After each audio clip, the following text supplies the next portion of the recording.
Bob et la mobilité en classe. Bob est enseignant. Il est un mélange entre une enseigne d'échoppe de pédagogie fine, un panneau de signalisation indiquant le bon chemin et un guide tout-terrain. Bob est moderne, contemporain, numérique même.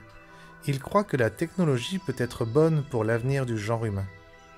Bob a cela d'intemporel. Il est bien ancré dans son temps. Et quelle que soit l'époque, Bob est mobile dans sa classe. Parfois hors classe, parfois il est classe, mais toujours on le classe. Pour arriver à ses fins didactiques, il est même devenu un expert du choix des bons outils.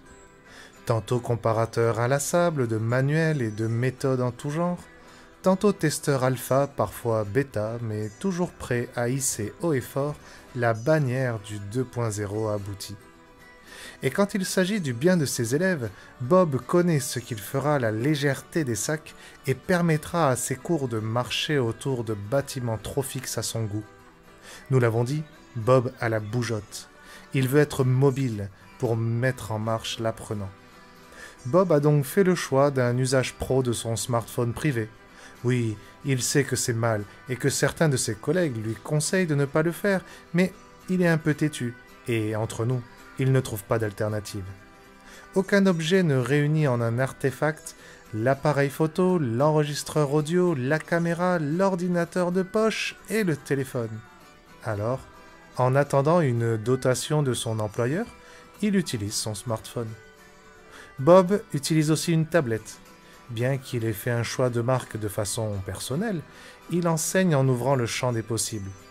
Le plus dur reste de labourer ce champ.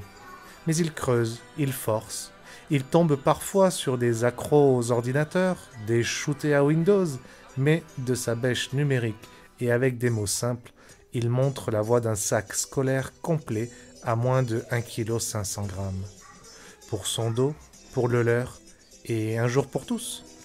Bob est un enseignant. Il ne transmet rien d'autre que son envie et sa passion respectueuse.